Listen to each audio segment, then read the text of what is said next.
Hey everyone, this is Tim from YourSixTech. Today in this video, I'm going to show you how to log in on your PlayStation 5 without your friends noticing that you're logged in. This is very easy to do.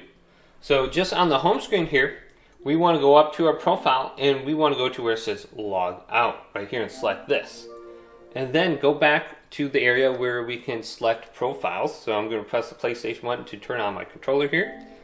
Then we can see all these different profiles.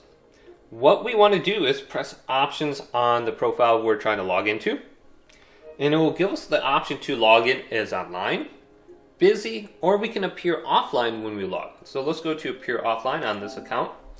Now when we're logging in, they will not see us log on at all. So we're going to be logging on offline, and you can see online status is offline right here. And it looks like that's kind of bugged because it's grayed out. But you should be able to switch it over to online at any point in time. Mine is just glitched, so I'm going to have to restart my PlayStation. But you just come to this section, log back on, and you should be good to go. Just don't forget, otherwise your friends will never see you log on permanently. So hopefully this video did indeed help you out. If it did, leave it a big thumbs up and subscribe to my channel down below for more tech up videos coming up next on YourSixTech.